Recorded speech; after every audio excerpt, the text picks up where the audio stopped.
Termasuk kalau kita buat jalan adalah fungsi daripada gigi, ya kan? Kita cek, kita buat gigi 1, 2, 3.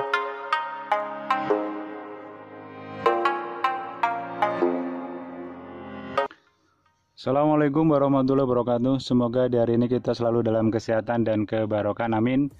Untuk hari ini mungkin saya akan sedikit sharing ya bagi rekan-rekan sekalian yang pengen meminang kijang. Pada dasarnya untuk membeli mobil kijang, terutama mobil-mobil yang keluaran tahun 2000-an, tahun 90 sampai tahun 2000, yang perlu pertama kita perhatikan adalah untuk kondisi bagian bodi dulu ya. Jadi bagian bodi dulu kita usahakan, terutama untuk mobil-mobil kijang ini yang terawat, biasanya walaupun dia usianya sudah tua, itu adalah bagian cat. Itu biasanya dia masih banyak yang ori ya kan. Jadi bagian cat masih banyak yang ori. Cukup gampang sekali kita melihat cat itu bagian cat itu ori atau tidak. Jadi kita cukup buka, yaitu di bagian pintunya ya kan. Di bagian pintunya kita buka, kita lihat. Ya kan? Jadi biasanya yang susah untuk di cat itu adalah di bagian sini ya. Nah ini di bagian sini. Nah ini catnya ini sudah mengalami perubahan ya kan, atau sudah dicat. Jadi cukup gampang kita membedakan. Nah ini adalah kita lihat di bagian cat aslinya ini ya kan. Nah ini adalah cat aslinya, warnanya biru dongker ya kan. Nah inilah warna aslinya. Cuman ini sudah ganti juga warnanya biru dongker. Tapi ini udah ketahuan ya kan, bahwa ini adalah sudah dicat ulang. Kita lihat aja di bagian sininya. Nah ini ya, nih. Karena susah untuk ngecat di bagian sudut-sudut. Nah ini kelihatan ya kan. Kalau dia dicat lagi ini udah kelihatan. Nah ini dicat lagi karena apa? Karena warna karetnya sama. Ini berarti sudah dicat lagi. Nah itu ya. Nah ini kalau ini tidak ya kan. Nah ini cat aslinya tuh. Nah itu kelihatan ya. Ini adalah cat aslinya. Jadi yang pertama adalah kita cek adalah di bagian bodi ya, bagian cat. Sudah itu kita lihat secara keseluruhan untuk bodinya, kita ketok. Ya kan, masih tipis atau sudah banyak dempulan. Nah kalau ini adalah kondisinya masih tipis ya, jadi belum banyak dempulan. Yang berikutnya, kalau seandainya kita meminang kijang dengan tipe Krista seperti ini, usahakan adalah bagian fender-fendernya ini kuat ya kan, kuat dan lengkap. Karena otomatis kalau sampai ada yang hilang salah satu itu ya cukup agak susah untuk mencarinya ya kan. Tapi ya mungkin juga bisa kita peroleh di bagian aksesoris ya, cuman harganya juga cukup lumayan ya kan. Jadi usahakan untuk fender-fendernya ini adalah lengkap dan kuat ya kan, lengkap dan kuat itu ya. Jadi kita cek detail baik dari depan bagian sini, karena ini kalau sudah kondisi dilepas itu masangnya itu juga agak susah ya kan. Tidak setiap bengkel juga bisa rapi lagi seperti aslinya. Kalau kita lihat sudah puas, nah termasuk di bagian talang-talang sini ya. Jadi tifnya talang-talang sini kita cek. Jadi jangan sampai terlalu tebal ya dempulnya. Nah terutama di bagian sambungan seperti ini ya. Jadi sambungan seperti ini jangan sampai ada karat. Jadi kita bisa tengok ya kan. Nah jadi kalau ini masih tipis ya kan, ini masih tipis ya kan. Jadi kita betul-betul teliti untuk di bagian bodi. Karena biasanya kalau sudah bodi kena itu biayanya lebih mahal. Apalagi kalau seandainya bodi itu sampai ngengkang ya kan. Biaya perbaikannya lebih mahal daripada bongkar mesin. Jadi untuk bodi ini benar-benar kita teliti ya kan. Kita teliti detail, termasuk untuk di bagian pintu-pintu. Pintu-pintu ini yang paling rawan untuk keropos. Untuk di tipe kijang ini adalah di bagian bawah sini ya. Jadi bagian bawah sini ini paling rawan. Kita lihat di bagian sini ya kan. Nah apalagi ini dia ketutup dengan fender seperti ini ya kan, ketutup fender seperti ini, otomatis di bagian bawah ini sangat rawan sekali. Jadi kita cek jangan sampai ada karat atau ada keropos ya kan. Jadi kita cek dengan teliti ya kan. Nah terutama di bagian bawah-bawah seperti ini ya kan. Ini kita lihat jadi dia ada keroposan atau tidak, karena dia tertutup dengan fender. Termasuk yaitu pintu-pintu yang lainnya, pintu tengah juga ya kan. Nah seperti ini ya kan, kita cek. Yang berikutnya adalah bagian bodi juga di sini ya, bagian sini. Nah ini kita lihat dia ada keropos atau tidak. Jadi cukup gampang ya kan, seperti ini kita lus-lus gini aja, nah ya kan, kita lihat seperti ini ya kan. Nah ini kan, ini masih aslinya, belum ada kropos ya kan. Nah kalau bagian bodi atas sudah, kita lihat adalah bagian bodi bawah. Nah seperti ini ya, jadi jangan sampai ada kropos di sininya. Ini karena kalau sudah kropos nih biasanya merembet ya. Nah ini ya, ini. Nah ini ada kropos dikit. Nah ini ya. Jadi kita cek di bagian bawah. Nah karena biasanya rawanya di sini ya, bagian bawah-bawah seperti ini. Termasuk di bagian sini ya. Nah ini. Nah ini karena sudah dikasih apa? Aksesoris dia. Jadi dia kita cek, kita ngolong di bagian bawah. Jadi jangan sampai ada kropos ya kan. Kita lihat di bagian bawahnya ya kan. Dia ada kropos atau tidak. Termasuk di bagian kap-kap bawah ya kan, kita lihat. Jadi jangan sampai ada kropos. Nah ini ya, kita lihat. Nah seperti ini ya kan. Ini kita harus cek, lihat untuk bagian bodi. Nah kalau sudah selesai bagian bodi, kita lihat puas ya kan, kita lihat tidak ada banyak kropos, terutama di bagian atas juga kita lihat tidak ada yang kropos atau ngelupas. Berikutnya adalah mungkin kalau kita cek bagian interior, kita usahakan dia masih aslinya ya kan. Jadi kalau kijang itu aslinya dia adalah menggunakan kain seperti ini. Jadi usahakan masih aslinya. Kita cek kalau memang dia menggunakan power window, keempat power window-nya ini berfungsi dengan baik. Kalau mungkin ada salah satu yang treble ya, kalau memang yang lainnya oke, tidak masalah ya kan. Tapi kalau memang ini treble semua ya, lebih baik ya kita tanyakan treble-nya di mana. Kalau seandainya sampai rusak di motornya, 4 bannya juga cukup lumayan biayanya. Termasuk di bagian interior, kita usahakan yaitu memperoleh untuk kursi-kursi jok-joknya ini masih asli, yaitu aslinya ya kan. Jadi kalau aslinya itu seperti ini ya, dia dari kain ya kan, jadi kain-kain. Termasuk adalah di bagian sininya dia dari kain ya kan. Jadi dari kain ya kan, jadi dari kain. Di bagian sininya dia terbuat dari kain. Termasuk di bagian belakang semuanya dia adalah lapisannya adalah kain ya kan. Kita lihat, kita usahakan tidak ada sobek di bagian interior, di bagian kursinya ya kan. Terus yang berikutnya adalah di bagian langit-langitnya ya kan, usahakan tidak ada sobek ya kan. Kalau kotor mungkin bisa kita bersihkan, cuman kalau sobek susah ya kan. Termasuk di bagian dot trim seperti ini ya kan, usahakan masih kondisinya mulus, tidak ada sobekan seperti ini ya. Nah ini ada luka dikit, jadi kita usahakan masih bagus. Yang berikutnya juga di bagian interior, kita lihat adalah kondisi daripada temperatur atau mungkin petunjuk daripada speedometer ya kan.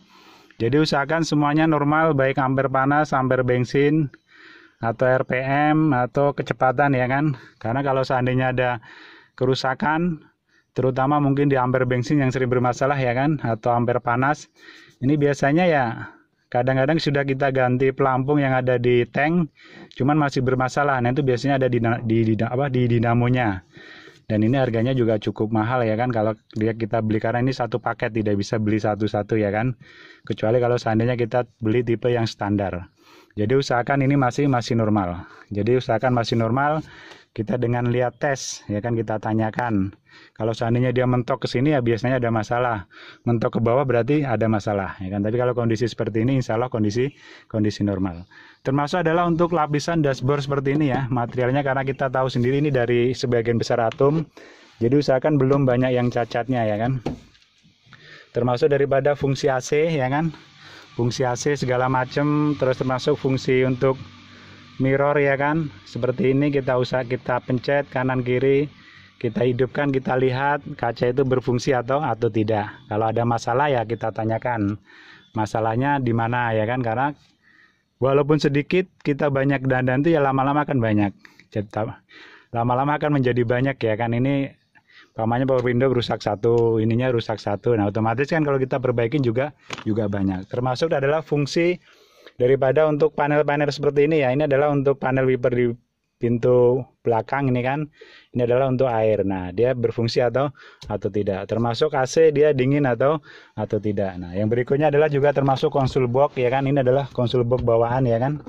Jadi kita cek konsul boxnya masih kondisi bagus atau tidak. Nah, kalau kita sudah puas, mungkin cek bagian interior sudah oke. Yang berikutnya adalah kita cek adalah bagian mesin ya kan. Jadi bagian mesin kita cek. Yang pertama adalah kita amatin ya kan, kita amatin, kita lihat seperti ini ya. Jadi usahakan jangan sampai ada tetesan-tetesan atau rembesan oli yang ada di sekitar mesin ya kan. Ini adalah bagian power steering, usahakan tidak ada rembesan ya kan. Kalau ada rembesan ya kita tanyakan rembesnya kenapa segala macam, karena ya kalau sudah terjadi rusak ya itu cukup mahal biayanya ya kan. Jadi cukup lumayan. Terutama apalagi kalau seandainya terkena yang bagian bawahnya. Kalau mungkin cuman bagian klem-klemnya sini yang keluar sih nggak masalah ya kan.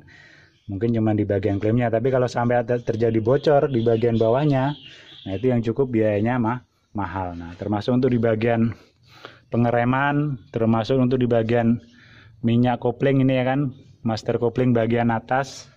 Kita lihat ya kan. Nah, bagian mesin ini usahakan tidak ada rembesan oli atau yang meler ya kan. Nah, ini. Jadi kita lihat, kita cek. Terutama untuk yang mobil diesel juga ya, juga lebih teliti ya kan. Nah ini, kalau kita lihat bagian atasnya udah kelihatan bersih, kelihatan rapi. Kita lihat yaitu untuk di bagian bawahnya ya kan. Jadi di bagian bawah kita cek kondisinya harus bersih ya kan.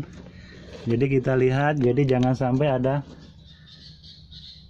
tetesan-tetesan daripada oli ya kan. Jadi bawahnya itu usahakan tidak ada tetesan oli. Nah, setelah itu semua kita lihat, kita cek kondisinya oke, baru sekarang kita nyalakan ya kan. Kita nyalakan mesinnya, kita lihat suaranya. Jadi kita dengarkan ya kan.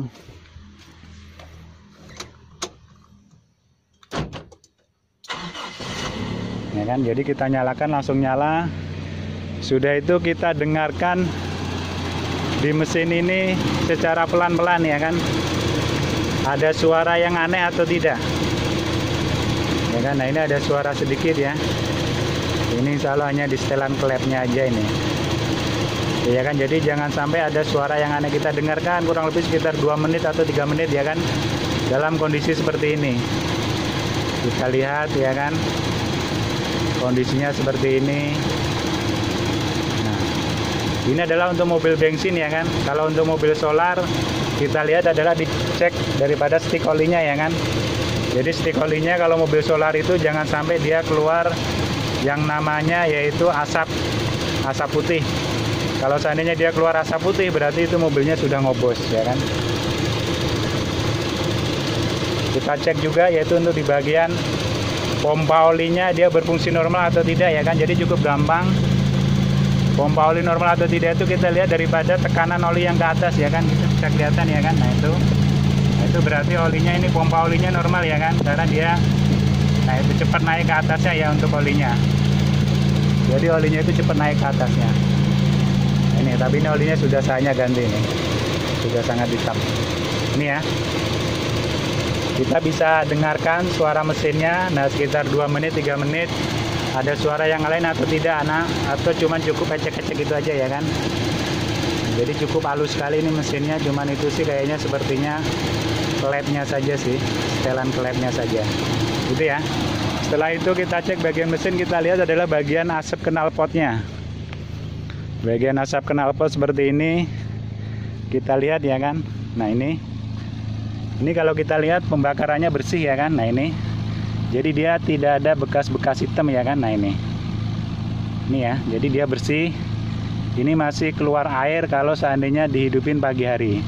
Jadi bagi rekan sekalian, kalau seandainya ngidupin mobil bensin keluar air, itu malah bagus ya. Jadi jangan takut, karena apa? Berarti kompresi yang ada di dalamnya itu masih kenceng atau masih rapat. Nah ini ya, berarti kondisi mobil ini sehat, mesinnya sangat sehat sekali. Ini tidak ada bekas oli maupun asap ya kan, tidak ada asap yang keluar. Nah ini ya, kalau sudah cek kita puas bagian mesin, terutama untuk kijang Krista ini yang memiliki bobot yang cukup lumayan adalah kita buat jalan ya, karena biasanya dia yang cepat kemakan adalah di bagian per. Kaki-kaki itu adalah bagian per, yang berikutnya adalah di bagian busing armnya. Memang biayanya tidak mahal ya kan, tapi alangkah baiknya kalau seandainya kita memperoleh mobil dengan kualitas yang tidak usah dandan lagi, gitu ya. Jadi kita cek, kita buat jalan kencang, kita remnya fungsi atau tidak, normal atau tidak, ada selah setirnya atau tidak. Nah itu ya. Jadi setir ini kita buat jalan, itu ada selah atau tidak, ada lari atau tidak ya kan. Nah kita lihat seperti itu. Termasuk kita cek adalah bagian ban, bagian depan. Ban depan ini dia ada makan sebelah atau tidak. Nah seperti ini ya. Ini kena makan sebelah, ini berarti ada masalah untuk di terotnya, atau mungkin di armnya ya kan. Nah seperti ini ya. Atau mungkin di rack endnya. Karena banyak sekali untuk kaki-kaki bagian ban depan ini kalau seandainya terjadi makan sebelah. Bisa dari klahernya, bisa dari terotnya, bisa dari armnya, bisa dari rack endnya, bisa dari long terotnya, jadi bermacam-macam. Nah ini ya, kita usahakan jadi kalau kita nemu, kalau kita beli usahakan masih kondisi tidak ada yang makan sebelah ya kan, jadi kondisinya rata. Pol-polnya mungkin hanya masalahnya di sini ya nggak apa-apa, kalau yang lainnya istilahnya tidak ada masalah, itu ya. Termasuk fungsi AC-nya ya kan, kita hidupkan dingin atau tidak ya kan. Nah ini kita cek untuk tombol-tombolnya fungsi atau tidak ya kan. Ini kan kita cek untuk bagian airnya dia ngalir atau tidak, fungsi atau tidak ya kan, seperti itu ya. Tuh. Ini airnya cukup dingin ya kan, termasuk untuk tombol di sini bagian belakang kita lihat ya kan dia berfungsi atau tidak, termasuk lampu-lampu indikator yang ada di sini. Jadi jangan sampai kondisi mesin hidup, lampu indikator ini ada yang hidup, berarti ada masalah baik di bagian mesin maupun di bagian yang lainnya. Jadi usahakan begitu mesin hidup, lampu indikator ini adalah mati, kecuali ya ini petunjuk daripada untuk rem tangan, itu dia akan mati kalau seandainya kita turunkan rem tangan kita ya kan, seperti itu ya. Itu untuk semua fungsinya kita cek, kita usahakan adalah berfungsi dengan normal. Termasuk kalau kita buat jalan adalah fungsi daripada gigi ya kan. Kita cek, kita buat gigi 1, 2, 3 dia ada getaran atau tidak ya kan. Terus hentakan daripada koplingnya bagaimana ya kan. Nah seperti ini ya kan, kita buat jalan ya kan. Sudah itu kita buat jalan untuk jalan lurus atau jalan jelek. Nah itu kira-kira ada apa, ada hentakan yang berarti atau tidak di bagian shock kita. Nah ini ya kan, ada suara-suara yang aneh atau tidak. Nah ini kalau ini suaranya lembut sekali ya kan, tidak ada suara. Nah ini saya buat jalan-jalan yang jelek. Nah ini ya. Tuh, jadi kita lihat, kita rasakan ya kan, kita rasakan, kita buat jalan tuh dia ada masalah atau tidak ya kan. Kita buat kenceng, kita buat pelan ya kan. Sudah itu setelah kita jalan lama, kita berhentikan lagi, kita dengarkan lagi suara mesinnya, itu ada suara yang aneh atau tidak. Itu mungkin tipsnya bagi rekan-rekan sekalian yang pengen meminang mobil Kijang. Beberapa tips, semoga bermanfaat. Mohon maaf bila kurang berkenan. Assalamualaikum warahmatullahi wabarakatuh.